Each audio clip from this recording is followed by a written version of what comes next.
Karena kebaikan hatimu ku hidup dan menikmati kemurahan-Mu. Karena kebaikan hatimu ku diberkati. Haleluya. Puji Tuhan, saya percaya bahwa kabar baik menyertai Bapak Ibu semua. Dengan mengucap syukur buat Tuhan, akhirnya kita bisa memasuki bulan Agustus 2020. Sangat luar biasa sekali. Dan Bapak Ibu yang Tuhan Yesus berkati, dalam tahun dimana kita diajar untuk bersaksi dan memuridkan, khusus bulan Agustus, kita akan belajar untuk memberanikan diri kita bersaksi.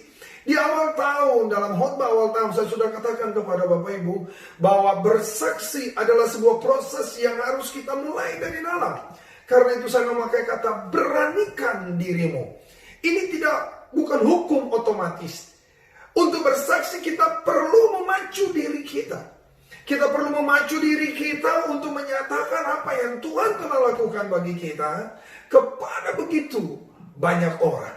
Nah, di bulan Agustus ini kita akan belajar dalam 4-5 minggu ke depan untuk bagaimana sampai kita bisa berani. Dan semuanya itu saya ingin kembali kepada perubahan pola pikir kita. Kita harus merubah beberapa kebiasaan yang kita anggap benar.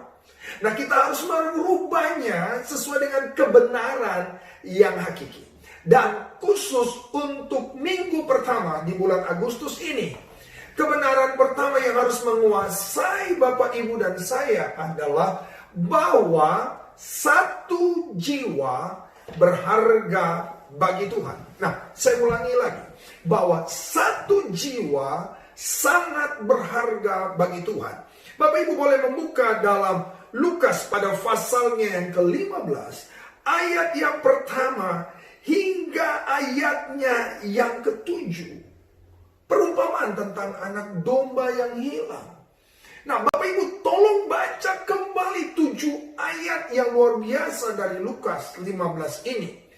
Betapa Tuhan mengumpamakan tentang seorang gembala yang rela meninggalkan 99 dombanya dan pergi untuk mencari satu domba yang hilang.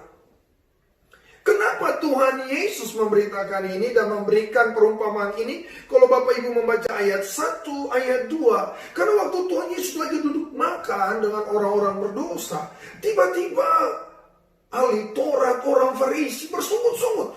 Kalau dia orang benar, kenapa dia harus bergabung dengan orang-orang berdosa? Nah, ini yang saya bilang buat Bapak Ibu.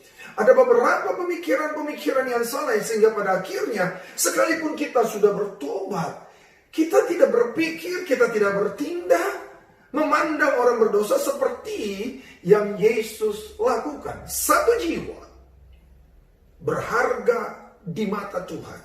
Nah, ada 3 hal kebenaran yang saya mau Bapak Ibu setelah mendengar khotbah ini, buang semua kebiasaan yang kau anggap benar pada pola pikirmu.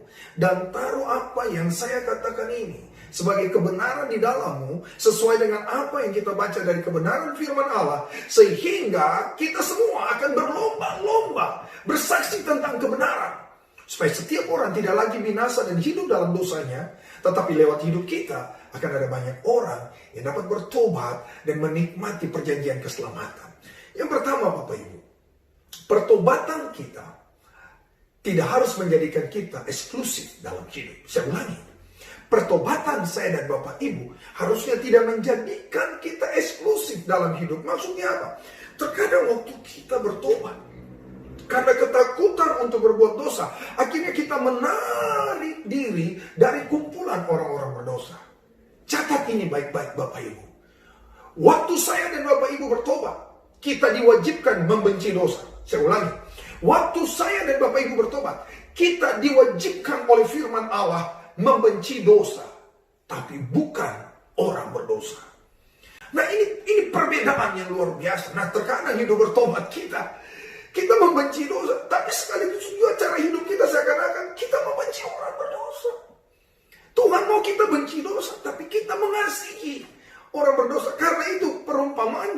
Lukas 15 ayat 1 sampai 7 dimulai sebab apa?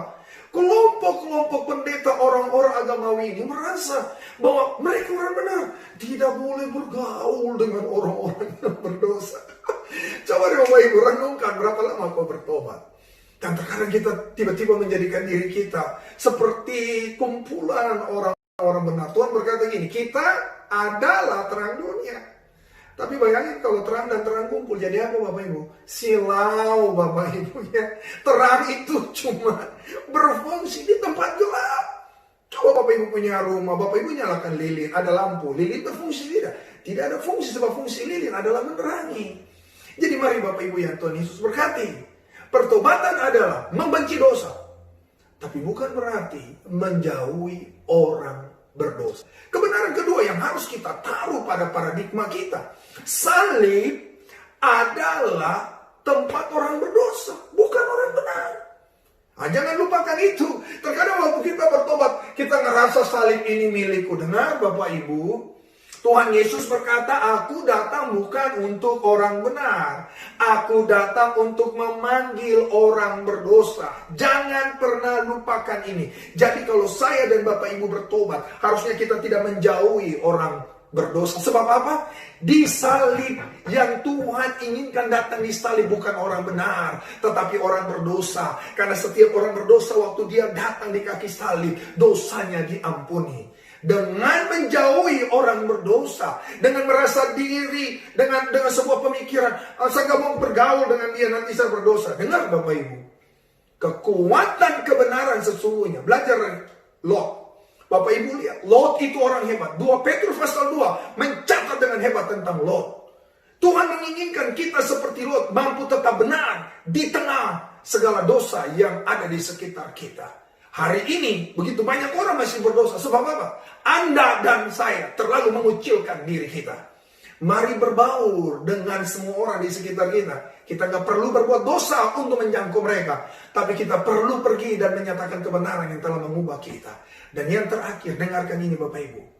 Tuhan berkata gini, aku rela meninggalkan 99 orang yang merasa dirinya benar. Dan pergi mencari 1 orang berdosa yang bertobat. 1 Tesalonika 5:9, Tuhan tidak pernah berbahagia dengan kematian orang dalam kefasikannya.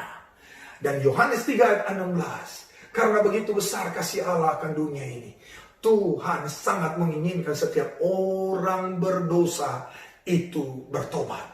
Mari beranikan dirimu bersaksi sebelum akhir dari segala sesuatu. Mahkota besar menantiku. Buktikanlah kita bertobat dengan membenci dosa dan tetap mengasihani setiap orang yang berdosa. Tuhan memberkati. Bapa di surga, berkati kami semua. Hamba berdoa, biarlah khotbah ini mampu mengubahkan kami untuk mengerti, untuk memahami betapa Tuhan mau kami membenci dosa, tapi kami tetap mengasihi setiap orang berdosa dan tetap mau menyuarakan kebenaran kepada setiap mereka. Mari Tuhan Yesus tolong hamba-Mu, tolong umat-Mu, supaya kami tidak merasa diri benar dan terlalu menganggap enteng setiap orang yang berdosa. Tuhan ajar kami mengasihi setiap orang yang berdosa seperti Engkau mengasihi mereka. Dalam nama Yesus, kekuatan Allah turun bagi setiap umat-Mu. Amin.